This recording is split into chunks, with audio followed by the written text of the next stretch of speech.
그 정확한 횟수가 약간씩 다르게 나오지만은 한 4대 한 400년, 430년. 이제 그 세월이 지나면서 70명이 내려갔어요.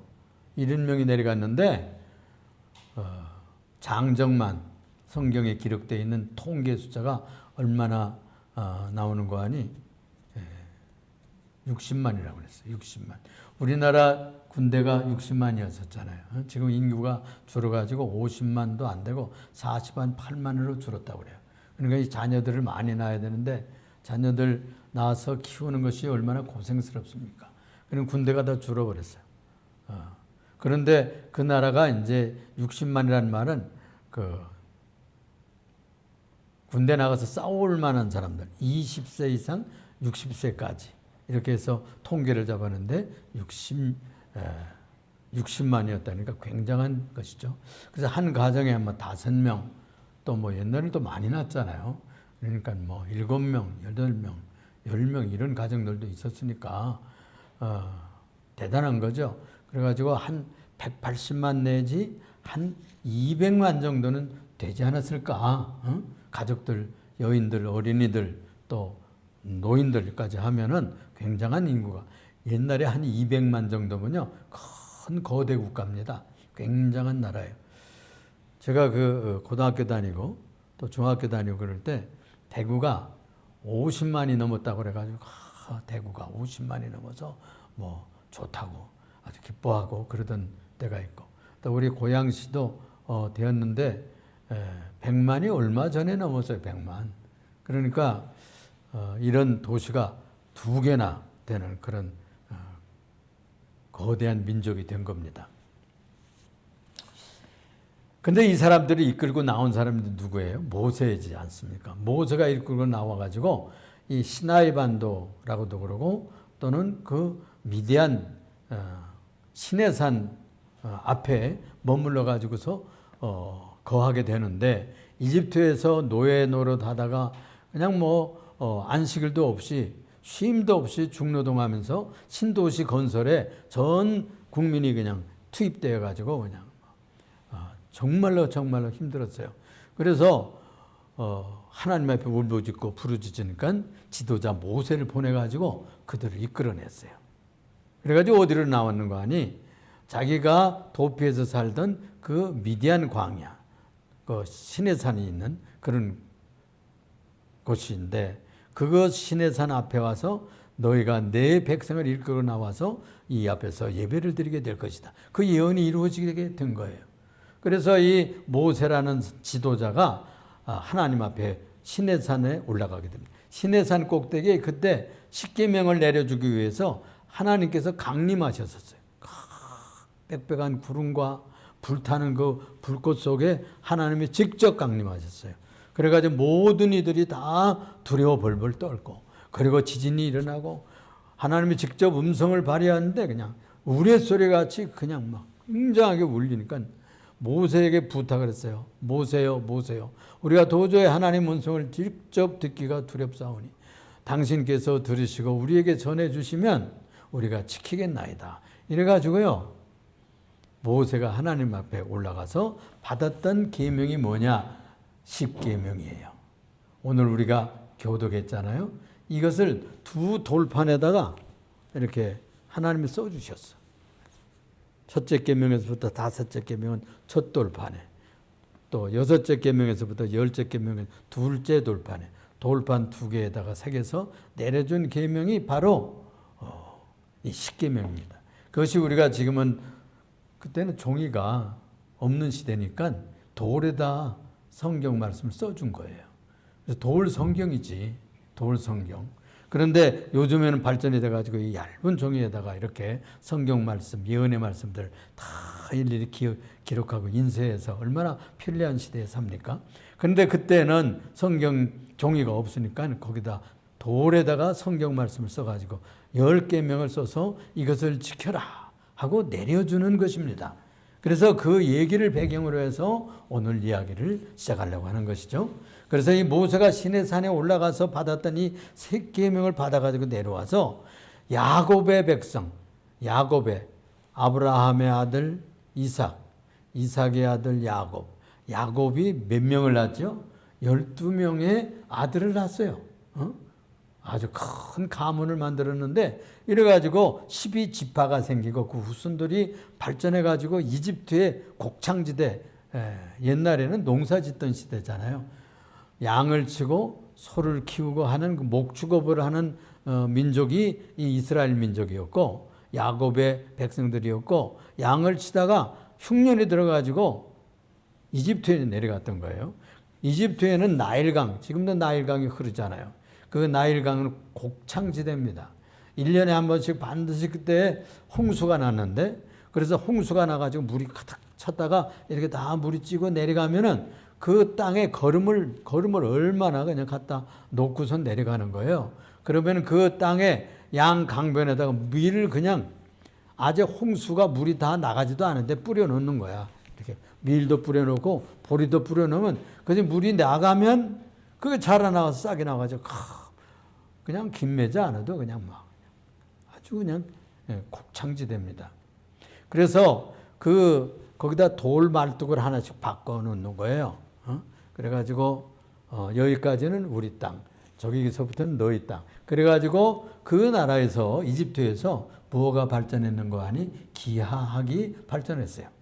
삼각형 되는 땅도 있고 또 사각형 되는 땅, 마른 목골 되는 땅도 있고 거기에 다 해서 그 측량해서 넓이를 재는 그런 측량법도 발전하고, 그래서 아주 고급 인명, 그때 당시는 최고의 이집트 문명, 그 4대 문명권, 요즘에는 5대 문명권, 우리 한반도 북쪽에 홍산 문명이라고 하는데 고조선 시대에 거기서 뿌리를 내린 우리나라의 문명도 5대 문명권에 들어간다고 하는 겁니다. 지금 근세에 그것이 발견이 됐어요. 그래서 이집트에서 이 아주 곡창지대에서 그 백성들 70명을 내려가 가지고 고센 땅이라고 하는 아주 푸른 불파지 너무나 좋은 그 땅에서 4대를 살았어요. 4대. 아브라함, 이삭, 야곱은 가나안 땅에 살다가 야곱이 12아들이 다 거기 내려가는 거야. 흉년이 들어가지고. 그래서 4대를 지나고 올라왔는데 큰 민족이 되어 올라오는데 그 올라가는 과정에 주신 말씀이 뭐냐면 바로 오늘 말씀입니다. 그래서 이 출애굽기는 그 일기나 마찬가지예요. 어떻게 해서 출애굽에 그 민족이 이동해가고 무슨 사건이 있었는가, 하나님께서 무슨 말씀을 그때그때 주셨는가. 그런데 지금 오늘 읽은 이 19장째에 있는 이 3절에서부터 우리가 6절을 읽었는데, 그래서 그들을 십계명을 주었다는 얘기가 아니고 여기에는 무슨 얘기를 주시는 거 아니, 다음 장에 이제 20장에 십계명 주는 그 내용이 나오고요. 19장 여기에 읽은 이 말씀에는 다 읽지는 못하고 요 절만 읽었는데 6절째 볼 것 같으면 그 목적이 나와요. 왜 너희를 출애굽시켰느냐? 왜 너희를 4대 만에 큰 민족 되게 해가지고 이렇게 이집트에서 이끌어 나오느냐 하는 그 이야기를 하고 있는 것입니다. 그래서 그 목적이 바로 너희를 제사장 나라 삼고 거룩한 백성이 되게 하려는 것이다. 그 목적이 있어요. 목적.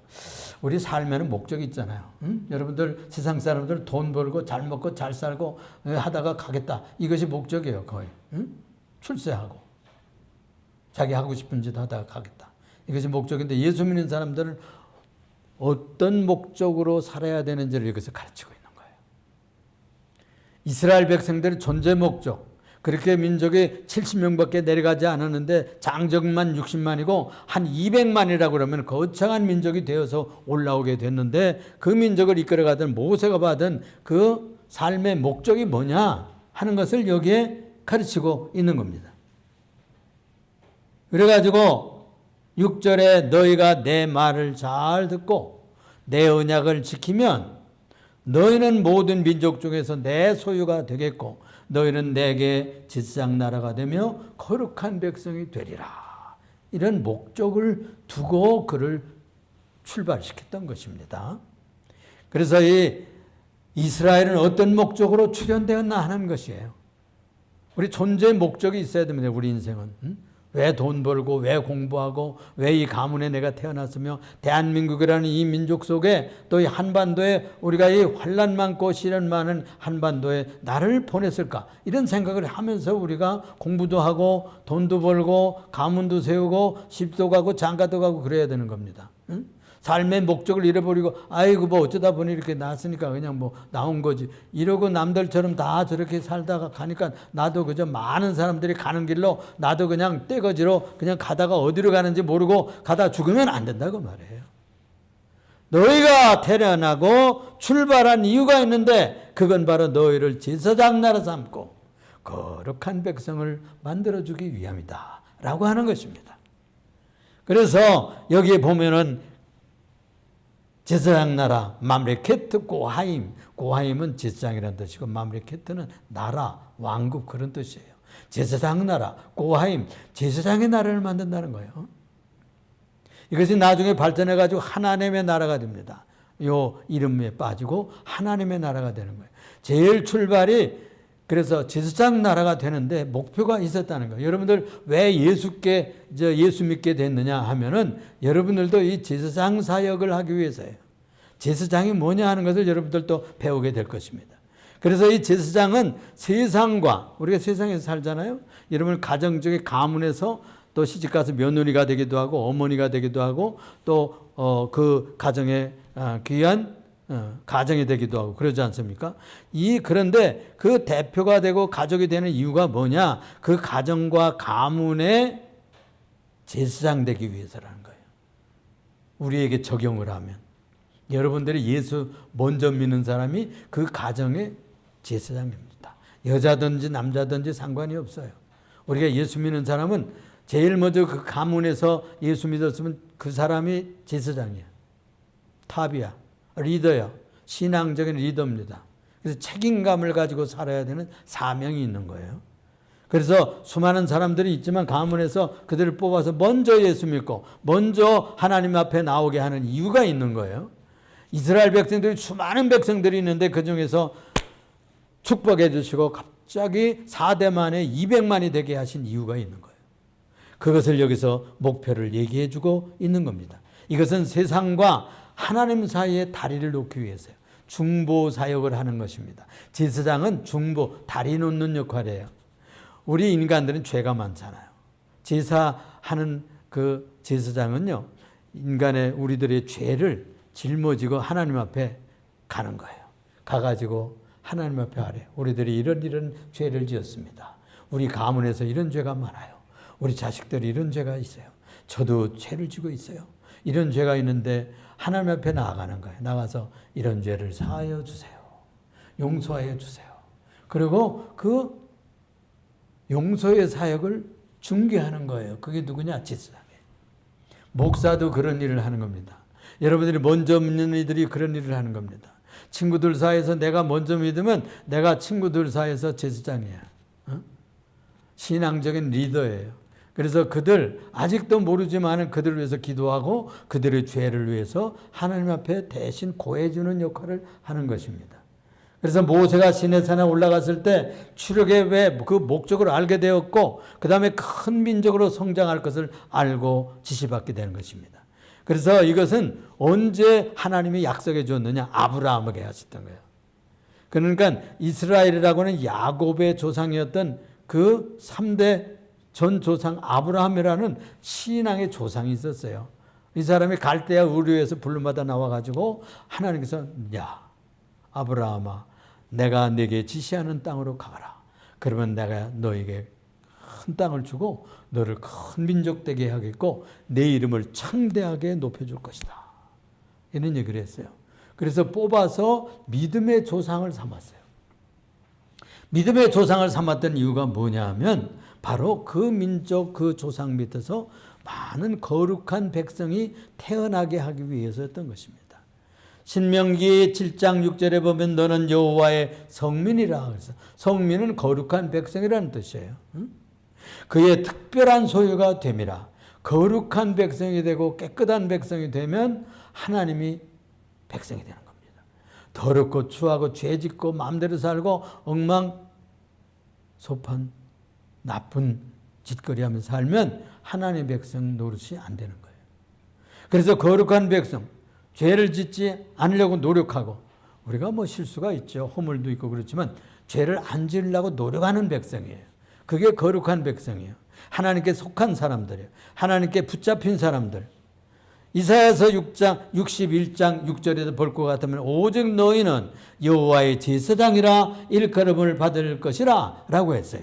이렇게 이스라엘 존재의 목적이 뭐냐, 사는 목적이 뭐냐 하는 것을 가르쳐주고 있습니다. 우리 사랑하는 예림교회 성도 여러분, 여러분들이 한 가문에서 또 어머니가 되고 할머니가 되고 또 먼저 예수 믿게 되고 앞장서서 예수 믿게 되는 이유는 제사장 역할이에요. 신앙의 리더가 되기 위해서입니다.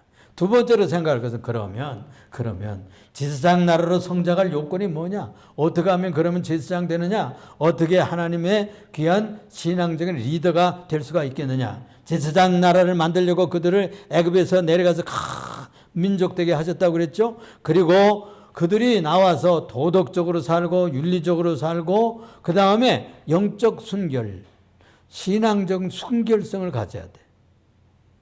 이 귀신도 섬기고 저 귀신도 섬기고 저기 가서 푸닥거리하고 저기서 점치고 이래서는 안 되는 거예요. 하나님만 섬기는, 예수만 믿는, 오로지 정절을 바치고 마음을 바치고 정절을 드리듯이 지조가 있어야 되는 것이죠. 그래서 절간에 가면 또 저라고 또 뭐 어디 가서 이래서는 안 돼. 하나님만 섬기는, 마치 처녀가 시집가면 오직 한 신랑만 섬기듯이, 또 결혼한 부부가 남자가 다른 여자들 자꾸 눈길 주면 안 되잖아요. 응? 그런 것은 지조가 없는 거예요. 바람 피운다고 그래요. 그런 것들은 아주 그 가정을 살아가지 않고 그 밑에 있는 자녀들은 행복하지 않습니다. 그 아내는 더 불행해집니다. 그렇죠? 또 그런 여자가 있다 그러면 안 되겠죠? 그런 것처럼 예수 믿는다고 하는 것은 무엇입니까? 바로 하나님만 섬기는 윤리적이고 도덕적이고 또 영적인 신앙적인 지조를 지켜야 되겠다. 그래야 그런 민족이 모여, 그런 가정들이 모이고 그런 사람들이 모이면 누가 될까요? 무엇이 될까요? 민족이 되는 거죠. 민족이. 거룩한 백성이 되는 것입니다. 이렇게 거룩한 민족으로 성장해야만 하는 것입니다. 이렇게 그들이 거룩한 민족이 되고 거룩한 백성이 되는 길이 어떤 길이냐 하는 것을 말했죠. 그리고 특별히 여기 소유가 된다는 말이 특별한 말로 표현되어 있는데 세굴라라는 말이에요. 세굴라라는 말은 보석이라는 뜻이더라고요. 보석. 보하다, 보석이다, 왕이 아끼는 보석이다 이런 뜻이에요. 그러니까 하나님 왕 되신 하나님이 소유됐다는 말은 하나님이 보화처럼 여긴다, 보석처럼 여긴다, 아주 귀한 존재로 여긴다 그런 뜻이 되는 거예요. 우리는 거룩한 하나님께 구별된 보석처럼 빛나는 그런 가치를 지닌 존재로 살아야 되는 것입니다. 흐실되고 무시받고 이렇게 돌멩이처럼 돌로 발로 차면 그저 구석에 있어도 그만 없어도 그만한 돌멩이가 아니에요. 우리는 꼭 있어야 되고 귀중하게 여기는 보호받는 보석 같은 존재예요. 보화 같은 존재로 주님이 구별해 드린 사람들입니다. 할렐루야. 여러분들은 그런 사람들이에요. 5절에 보니까 너희가 그래서 그렇게 되려고 하면은 그럼 어떻게 그럼 제사장 나라로 성장할 수가 있고 거룩한 존재 하나님 보석 같은 존재로 바뀔 수가 있을까? 5절에 그런 말씀을 하는 거예요. 너희가 내 말을 잘 듣고, 다시 한번 여러분들 나를 한번 따라서 해봅시다. 너희가 내 말을 잘 듣고 내 언약을 지키면 너희는 모든 민족 중에서 내 소유가 되겠고 라고 했단 말이에요. 그러니까 내 말을 잘 듣고, 여러분 거룩한 백성이 되기 위해서는 그 주일날 나와서 우리가 예배 드리면서 말씀을 잘 들어야 됩니다. 여러분 우리가 성경 읽게 하죠. 이제 올해도 그렇게 할 거예요. 올해도 여러분들 우리 청소년들은 공부하는 것이 있으니까 신약 성경만 다 완독해도 우리가 상급 줄 거예요. 우리 저 진명영 권사님 저기다 한 장 더 갖다 붙이세요. 지금 열심히 읽고 있습니다. 왜 우리가 말씀을 들어야 됩니까? 거룩한 백성이 되기 위해서. 왜 우리가 말씀을 읽어야 됩니까? 진실한 인격을 갖춘 성도들이 되기 위해서. 말씀을 읽으면 거룩해져요.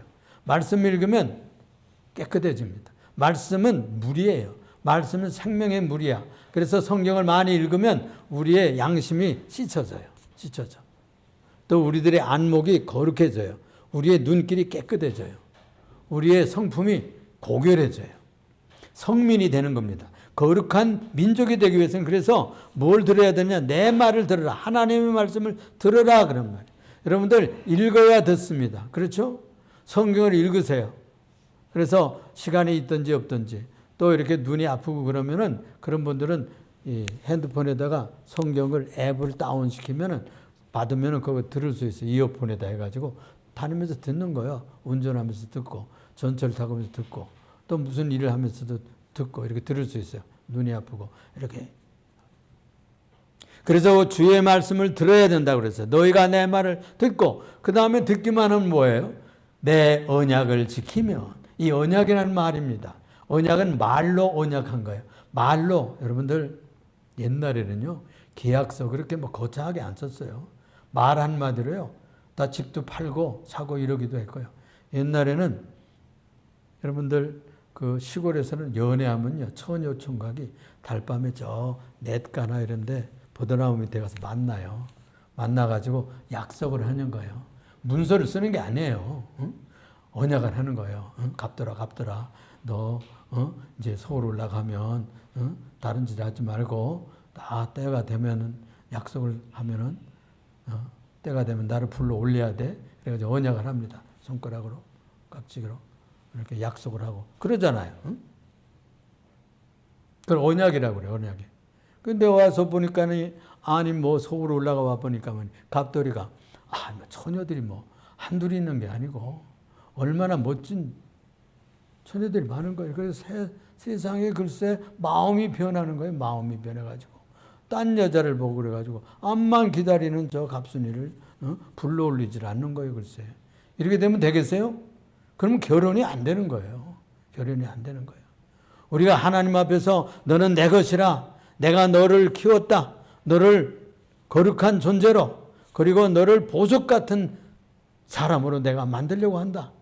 그래서 그 언약을 잘 지키고 거룩한 성도가 되려면 말씀을 읽고 언약을 지켜나가야 되는 거예요. 지조를 지켜야 되는 거예요. 신앙을 지켜야 되는 것이죠. 하나님만 섬기고 예수님만 믿으면서 따라가면 주님께서 거룩한 백성이 되게 만들어 주십니다. 그래서 그 이야기를 우리가 십계명에서 배우게 되는 겁니다. 십계명이 그 성경을 압축한 거예요. 압축한 거예요. 예수님도 말씀하시기를 그렇게 말씀했어요. 우리가 오늘도 그 십계명을 읽으면서 그렇게 읽었잖아요. 십계명에도 볼 것 같으면 제일 마지막에 예수님이 그걸 또 요약해놨어요. 아이고 죄송합니다. 이게 접촉이 나빠가지고 잘못하면 글쎄 이런 소리가 나요. 죄송합니다. 여러분들 여기 보면 제일 마지막에 보면은 함께 읽은 말씀을 보면은 마음을 다하고 목숨을 다하고 뜻을 다하고 힘을 다하여 주의 너희 하나님을 사랑하라 하셨으니 이것이 크고 첫째 되는 계명이요. 이것이 한 계명에서부터 1에서부터 4계명까지를 주님이 요약해 주신 거예요. 첫째는 그와 같으니 마음과 힘과 뜻과 목숨을 다해 가지고 주 너희 하나님을 사랑하라. 목숨 걸고 지키라. 목숨 걸고 지키는 거예요. 정절을 걸고 인생을 걸고 하나님을 사랑하라는 거예요. 그러면 하나님도 너희를 위해서 목숨을 걸고 생명을 내주겠다는 거예요. 생명을 내주신 분이 누구예요? 예수님이에요. 예수님이 우리가 하나님을 사랑하면 주님도 우리를 사랑했다는 것을 주님을 통해서 나타내 주시는 거예요. 그 다음에 둘째도 그와 같으니 그랬어요. 둘째도 같은 비율로 같은 수준으로 지켜야 될 계명으로 요약해 주었는 것이 뭐냐면 이웃을 내 몸과 같이 사랑하라 하셨으니 그랬어요. 내 이웃을 내 몸과 같이 아껴주어라. 거기 보면은 그래서 1계명에서부터 4계명까지가 하나님을 사랑하라는 말씀으로 요약되는 것이고 또 그 다음에 5째 계명에서부터 부모 사랑에서부터 이웃을 탐내지 않는 것까지가 그게 이웃을 사랑하라는 말이에요. 그걸 한마디로 요약해 줬어요. 이 두 가지 계명을 잘 지키면 하나님의 백성이 되는 겁니다. 하나님의 거룩한 백성이 되고 제사장 역할을 할 수가 있는 겁니다. 먼저 믿어서 리더가 되면 그가 제사장이요. 그가 신앙의 리더가 되는 겁니다. 왜? 그가 하나님 말씀대로 하나님을 사랑하고 신앙을 가지고 또 이웃 사랑하기를 내 몸과 같이 하고 이렇게 하는 이것은 예수님과 같은 삶을 사는 거예요. 그렇죠? 예수님은요, 자기를 미워하는 자도 해냈어요. 사랑해냈어요. 자기를 십자가에 못 박는 자들까지 용서했어요. 나는 그건 못하겠더만. 응? 목사인 나는 그런 정말 야 이거 할 수 있어? 그런데 예수님은 그걸 해냈어요. 응? 그래서 이 사랑을 완성하는 발걸음을 가는 것이 예수 믿는 길입니다. 위대한 길입니다. 그래서 이 길을 걸어오너라 그랬어요. 나는 길이요 진리요 생명이니 나로 말미암지 않고는 하나님 아버지께로 올 자가 없다 그랬어요. 그러니까 하나님의 나라에 들어가는 길은 예수님의 뒤를 쫓아가는 길이에요.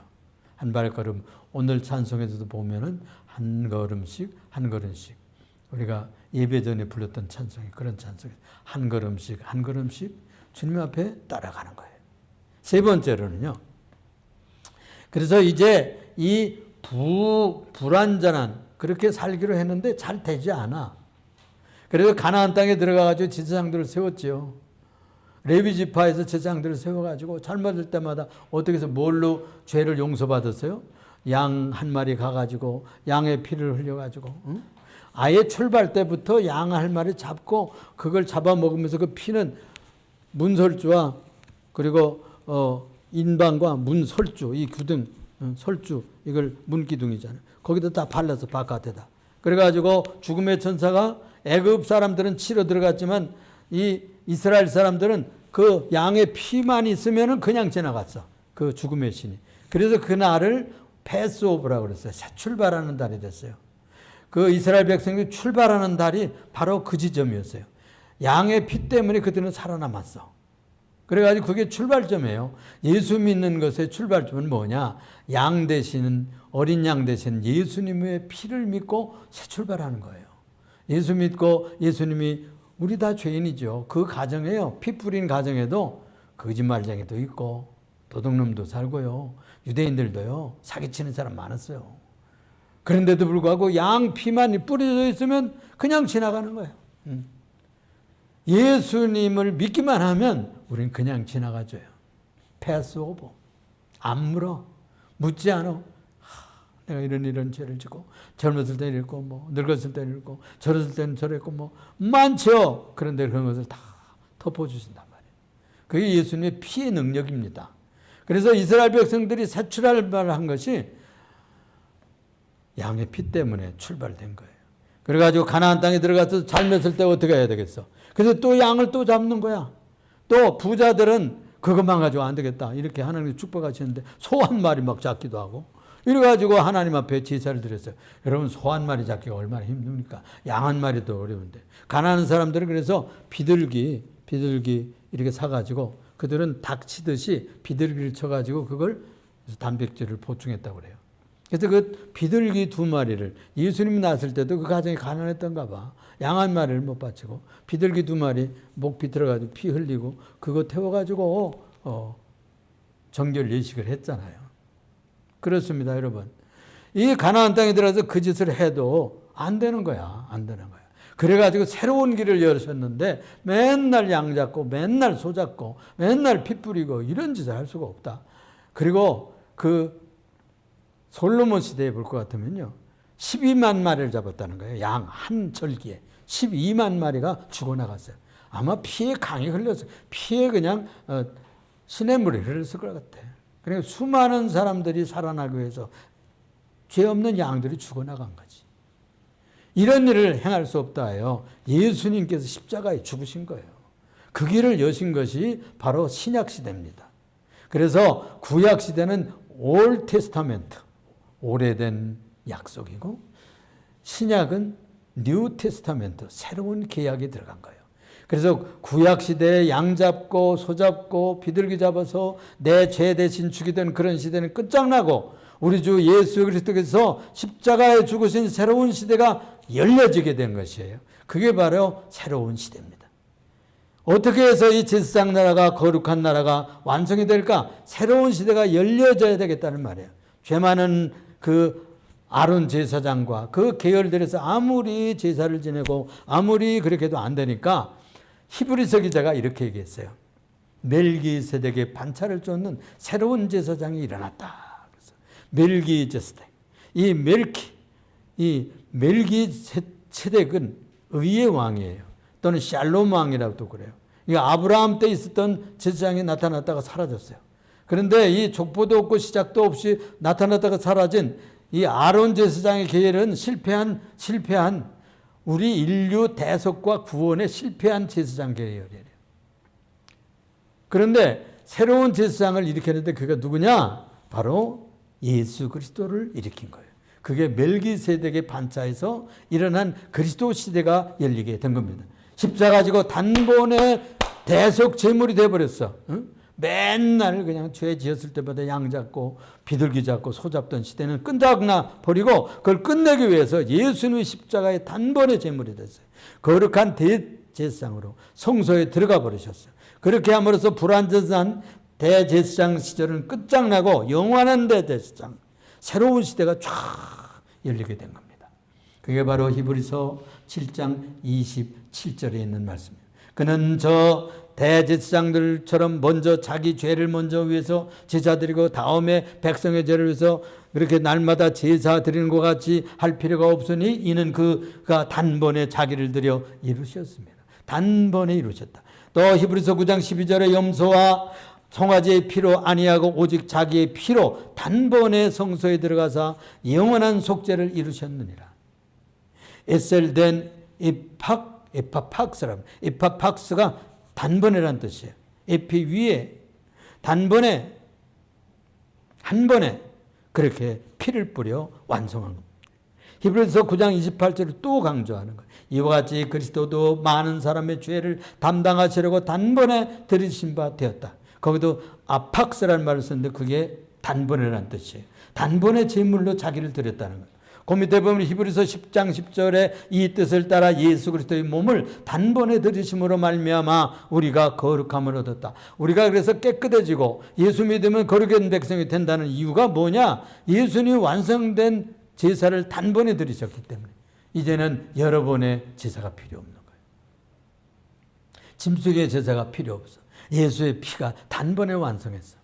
이것을 베드로전서 3장 18절에 그리스도께서도 죄를 위하여 단번에 죽으사 의인으로서 불의한 자를 대신하셨으니 그랬어요. 이렇게 의인이지만은 불의한 죄인들을 위해서 단번에 자기를 대속의 제물로 드리셨다고 했어요. 이건 반복적으로 이제 다른 구세주가 없어요. 예수님이 이것을 완성했어. 예수님만이 할 수 있는 길을 하신 겁니다. 마지막으로 신약시대의 제사장 나라 사역은 그럼 누가 하느냐? 이 진리를 온 세상에 전파하는 일을 누가 하느냐? 여러분들이 하는 겁니다. 여러분들. 우리가 누구라고요? 자기 가정의 제사장이에요. 자기 가문의 제사장이에요. 자기 가문의 리더예요. 그래서 로마서 6장 10절에 그가 죽으심으로 죄에 대하여 단번에 죽으시며 그가 살아계심은 하나님께 대하여 살아계심이니라고 했어요. 바울도 이 진리를 이어갔고요. 단번에 죽으심으로 하팍스 또는 에퍼팍스라고 하는 이 말을 통해서 죄의 심판을 하셨습니다.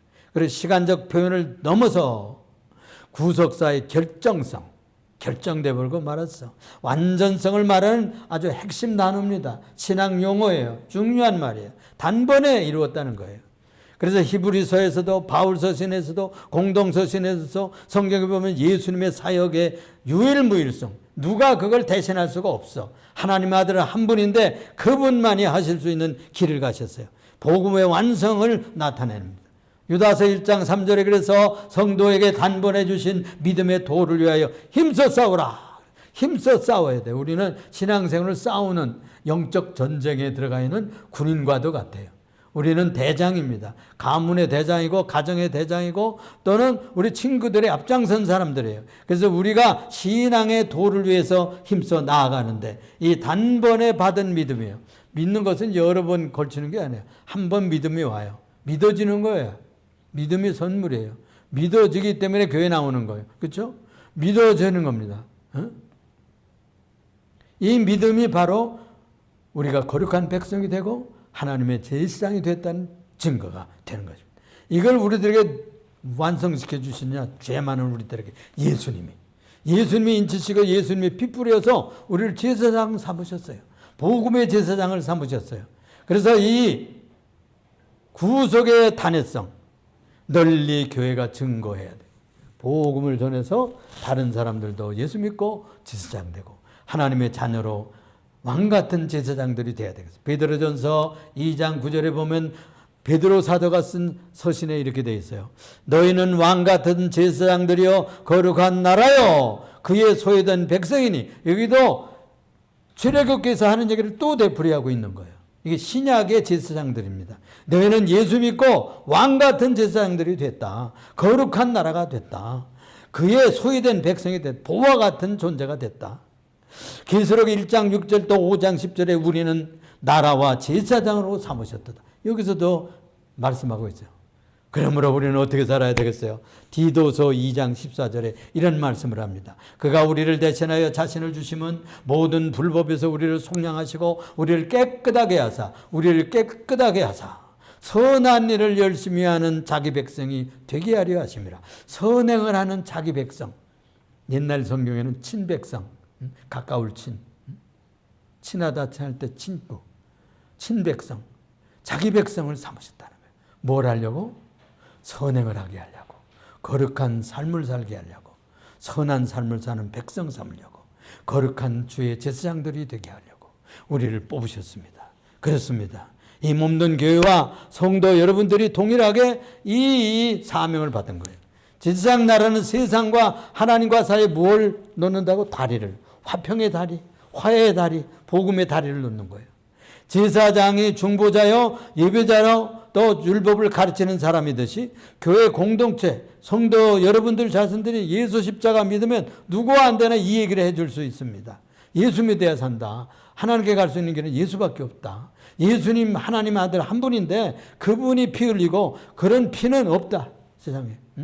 다른 이름을 주신 일이 없다 그래서 사도행전에 보면. 그래서 피의 복음을 뿌리는 제사장적인 사역을 우리가 감당해요. 입으로 우리가 전하는 것이 예수님의 피 뿌리는 복음을 전하는 것입니다. 예수의 피를 뿌리는 은혜 같아요. 그래서 모든 성도가 다 왕 같은 제사장들이고 우리들이 다 같은 정체성, 그런 존재 가치를 가지고 있는 보화 같은 사람들입니다. 그래서 이 거룩한 삶을 살아야 돼요. 그래서 우리가 지저분하게 살 수가 없어요. 우리는 고상하게 살 수밖에 없어요. 도덕적인 순결성을 넘어서 성령님을 따라서 말씀을 따라 살고 이제는 성령님을 따라 사는 거룩한 백성이 됐습니다. 그래서 레위기 20장 26절에도 내가 거룩하니 너희도 거룩할지어다. 내가 거룩하니 너희도 깨끗하게 살아라. 그렇게 부탁하고 있습니다. 우리는 주님의 소유된 수굴라 보화란 말이에요. 보석처럼 별처럼 영원히 빛날 자들입니다. 우리는 세상의 소금이요 빛이요 보석들입니다. 그래서 거룩한 나라 제사장 나라의 일원인 것을 여러분들 감사하시면서 여러분들의 가정을 거룩한 가정을 만들어 주시기 바랍니다. 여러분들의 직장을 멋진 하나님의 종들이 경영하는 직장을 만들어 주시기 바랍니다. 또 우리가 공부할 때는 나도 멋진 하나님의 보석 같은 존재가 돼야지. 이런 의식과 가치관을 가지고 공부하시기 바랍니다. 돈을 벌어도 선행을 하여도 우리가 그런 가치의 목표를 걸고